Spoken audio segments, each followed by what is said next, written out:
ما من دابة في الأرض إلا على الله رزقها ويعلم مستقرها ومستودعها كل في كتاب مبين صدق الله العظيم رب اشرح لي صدري ويسر لي أمري واحلل عقدة من لساني يفقه قولي Muslim Ummah of north আমেরিকার আয়োজনে মুনা convention 2023 আজকে সমাপনী দিবসের সমাপনী লেকচারে আপনারা যারা উপস্থিত হয়েছেন আপনাদের সবাইকে জানাচ্ছি আন্তরিক শুভেচ্ছা এবং মোবারকবাদ।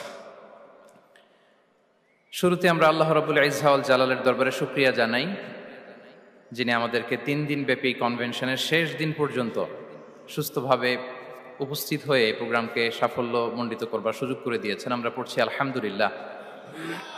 অন্তরের অন্তঃস্থল থেকে অর্গানাইজিং কমিটিকে শুভেচ্ছা জানাই এবং মিডিয়া, প্রেস, ভলান্টিয়ার্স যারা আপনারা এসেছেন সবাইকে আন্তরিক শুভেচ্ছা জানিয়ে শুরু করছি। যেই টপিকটি নিয়ে আজকের এই মুনা কনভেনশন 23 লাস্ট সেশনে আমি আলোকপাত করতে চাই সেটি হচ্ছে the concept of risk in Islam. Risk নিয়ে আমাদের অনেকের কিছু মিসকনসেপশন আছে। আমি চাইবো এই স্বল্প সময়ে রিজিকের ব্যাপারে একটি ধারণা আপনাদেরকে দিতে, আপনাদের আইডিয়াটা যাতে ক্লিয়ার থাকে, কনসেপ্ট যাতে ক্লিয়ার থাকে। প্রিয় ভাই এবং বোনেরা, যেটা আমরা খাই এটা রিজিক, অথবা যে অর্থ আমরা উপার্জন করি এটা রিজিক, আমাদের অনেকের ধারণা। আসলে রিজিকের ব্যাপারে আমাদের ধারণাটা পূর্ণাঙ্গ নয়, এর বাইরেও অনেক কিছু আছে। রিজিকের বাংলা হচ্ছে জীবন উপকরণ, ইংরেজিতে বলে সাস্টেনেন্স বা প্রভিশন। অর্থাৎ জীবন পরিচালনায় একটা মানুষের যা যা লাগে তার সবই রিস্ক। শুধু আমরা যেটা খাই, যেটা উপার্জন করি, শুধু এতটুকুই রিস্ক নয়, এটা অনেক ওয়াইডার সেন্সে আমাদেরকে চিন্তা করতে হবে। আমরা আমাদের পুরো জীবন জুড়ে যা পাই, যা খাই, যা অর্জন করি, যেটা লাভে ধন্য হই, সবটাই রিস্ক। আমরা অনেকে যে বুঝি যেটা আমরা খাই, যেটা উপার্জন করি এটা রিস্ক, এটা যে একেবারেই রিস্ক নয় সেটা নয়, তবে এটা আংশিক সত্য, এটাও রিস্ক। অর্থ, খাদ্য, জাগতিক সম্পদ এটাও রিস্ক, কিন্তু এটা রিস্কের সর্বনিম্ন স্তর, the lower level of provision, the lower level of risk হচ্ছে এই যে খাদ্য, অর্থ, জাগতিক সম্পদ। রিজিকের সর্বনিম্ন স্তর হচ্ছে এটা। আর রিজিকের সর্বোচ্চ স্তর হচ্ছে ফিটনেস। সুবহানাল্লাহ বিহামদি।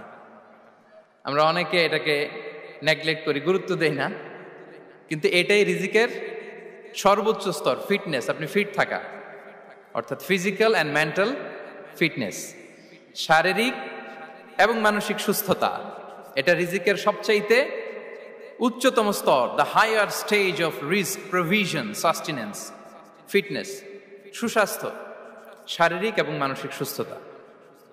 কারণ আমাদের স্বাস্থ্য যদি ভালো না থাকে, ফিজিক্যালি মেন্টালি যদি আমরা ফিট না হই, পৃথিবীর সব নেয়ামত আমার পায়ের সামনে হাজির করলেও আমি কিছুই উপভোগ করতে পারবো না।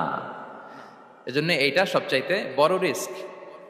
এবং রাসূলুল্লাহ সাল্লাল্লাহু আলাইহি ওয়াসাল্লাম তিনি বলেছেন যে নি'মাতান মাগবুনুন ফীহিমা কাসীরুম মিনান নাস, আস-সিহহাতু ওয়াল ফারাগ। দুটি নিয়ামত আছে যে দুটি নিয়ামতের ব্যাপারে মানুষ খুবই গাফেল, উদাসীন, গুরুত্ব দেয় না। তার মধ্যে একটা হচ্ছে আস-সিহহা, সুস্বাস্থ্য, আর একটা হচ্ছে আল ফারাগ, অবসর। আমরা যখন খুব ব্যস্ত হয়ে পড়ি, নাভিশ্বাস, সময় নাই, খুবই রাশিং, তখন বুঝি যে অবসরের কত দাম। আবার আমরা যখন ফিজিক্যালি উইক হয়ে পড়ি, অসুস্থ হয়ে যাই, তখন বুঝি সুস্বাস্থ্যের কত দাম। তো রিজিকের সর্বনিম্ন স্তর হচ্ছে, প্রিয় ভাই এবং বোনেরা, খাদ্য, টাকা পয়সা, জাগতিক সম্পদ, এগুলা। আর রিজিকের সর্বোচ্চ স্তর হচ্ছে fitness, physical and mental fitness.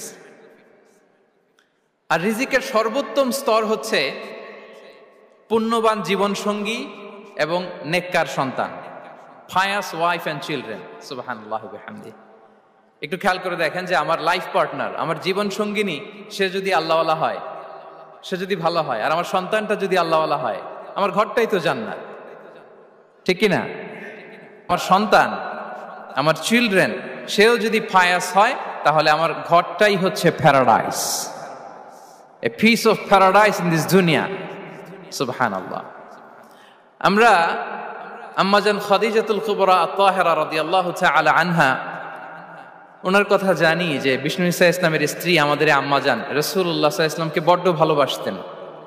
আগলে রাখতেন সব সময়, মেন্টালি সাপোর্ট দিতেন, ফিনান্সিয়ালিও সাপোর্ট দিতেন। বিষ্ণু ঈসা ইসলামকে আম্মাজান খাদিজা এতই ভালোবাসতেন, বিষ্ণু ঈসা ইসলাম বলতেন রুজিকতু হুব্বাহা, আমি খাদিজার ভালোবাসাকে রিজিক হিসেবে পেয়েছি। সুবহানাল্লাহ। রাসূল সাল্লাল্লাহু আলাইহি ওয়াসাল্লাম এই শব্দটা ইউজ করেছেন, রিজিক, রুজিকতু হুব্বাহা। এবং তিনি দোয়া করার সময় বলতেন, আল্লাহ কিয়ামতের সে বিভীষিকাময় দিনে, যেদিন বন্ধু বন্ধুকে চিনবে না, স্বামী স্ত্রীকে চিনবে না, বাবা সন্তানকে চিনবে না, পীর সাহেব মুরিদকে চিনবে না, নেতা কর্মীকে চিনবে না, ভাই বোনকে চিনবে না, সেই কঠিন মুহূর্তে আল্লাহ আমি আমার খাদিজাকে যেন ভুলে না যাই। রুজিকতু হুব্বাহা, খাদিজার প্রতি ভালোবাসা আল্লাহ তাআলা আমার হৃদয়ে রিজিক হিসেবে দিয়েছে। তাহলে রিজিকের সর্বোত্তম স্তর হচ্ছে পুণ্যবান স্ত্রী, নেককার সন্তান। আর রিজিকের পরিপূর্ণ স্তর হচ্ছে মহান আল্লাহ তাআলার সন্তুষ্টি। রিজকের পরিপূর্ণ স্তর যেটা, সেটা হচ্ছে রিদাল্লাহ, আল্লাহ তাআলার সন্তুষ্টি। আমার আল্লাহ যদি আমার উপর সন্তুষ্ট হয়ে যায়, আমাদের আর কিছু লাগে? আর কিছু লাগবে? এটাই তো আমাদের এক্সপেকটেশন, এটাই তো আমাদের কামনা বাসনা, এটাই আমাদের ইচ্ছা যে আমার আল্লাহ আমার উপর সন্তুষ্ট হবেন। এটা হচ্ছে পরিপূর্ণ স্তর রিজিকের। এটা যে পায় তার আর কিছু লাগে না। এবং এটা মানুষ নিশ্চিত হতে পারে যখন সে দুনিয়ার জীবনকে শেষ করে আলামুল বারজাখের দিকে যেতে শুরু করে। তখন তাকে বলা হয় ইয়া আইয়াতুহান নাফসুল মুতমাইন্নাহ ইরজিই ইলা রাব্বিকি রাদিয়াতাম মারদিয়াহ ফাদখুলি ফি ইবাদি ওয়াদখুলি জান্নাতি। হে প্রশান্ত আত্মা, হে প্রশান্ত আত্মা, প্রবেশ করো, তোমার রবের দিকে চলে এসো, সন্তুষ্ট চিত্তে সন্তোষ ভাজন হয়ে আমার কাছে এসো, আমার জান্নাতে প্রবেশ করো। সুবহানাল্লাহি ওয়া বিহামদি। এই দুনিয়া ছেড়ে যখন আমরা যাব, তখন যদি এই অ্যানাউন্সমেন্টটা আমার জন্য দেয়া হয়, আমার আর কিছু চাওয়ার পাওয়ার আছে? প্রিয় ভাই এবং বোনেরা বলেন, এই আল্লাহর সন্তুষ্টির ঘোষণা যদি আমি এই পৃথিবী থেকে বিদায় লগ্নে পেয়ে যাই, আমাদের আর কিছু চাওয়া পাওয়ার আছে? ইয়া আইয়াতুহান নাফসুল মুতমাইন্নাহ ইরজিই ইলা রাব্বিকি রাদিয়াতাম মারদিয়াহ। আমরা কিছুদিন আগে আমাদের সকলের প্রিয় আল্লামা দেলোয়ার হোসেন সাঈদী রাহিমাহুল্লাহ নওয়ারাল্লাহু মারকাদাহু ওয়া জাআলাল ফিরদাউস মাসওয়াহু, ওনাকে আমরা হারিয়েছি। আমি যখন ওনার শোক বার্তা নিয়ে ফেসবুকে স্ট্যাটাস লিখি, কমেন্টে আমি এই আয়াতটা লিখেছিলাম। আমি খুঁজে পাচ্ছি না যে আমি কি দিয়ে এটার উপমা দিব, কি দিয়ে ওনার বিদায়ের উপমা আমি জানাবো। আমি খুঁজে পাচ্ছিলাম না কোনো আয়াত। তখন এই আয়াতটা লিখে আমি উপমা দিয়েছি। আল্লাহু আকবার।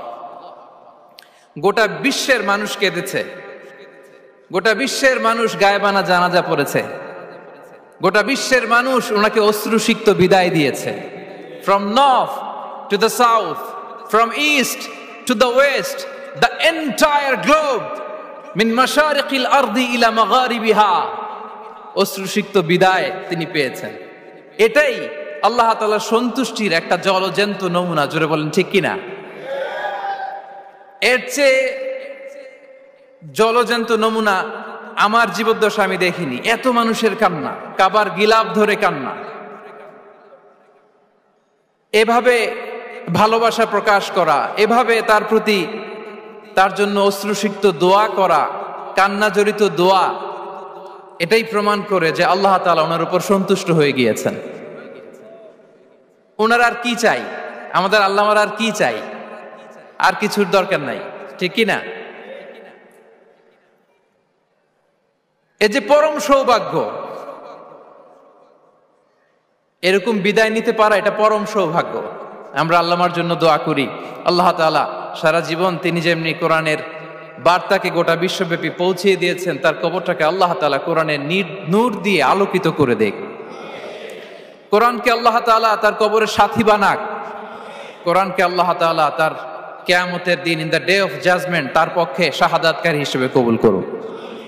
সম্মানিত ভাই এবং বোনেরা, আল্লাহ তাআলা সন্তুষ্টি পরিপূর্ণ রিজিক, এটা হচ্ছে পরিপূর্ণ, দ্য কমপ্লিট রিস্ক। তাহলে আমরা যেটা ভাবি অর্থ, আমরা যেটা ভাবি সম্পদ, এটা রিজিকের সর্বনিম্ন স্তর। সর্বোচ্চ স্তর হচ্ছে fitness. Physical and mental fitness. সর্বোত্তম স্তর হচ্ছে পুণ্যবান স্ত্রী, নেককার সন্তান। আর পরিপূর্ণ স্তর হচ্ছে আল্লাহ তাআলার সন্তুষ্টি।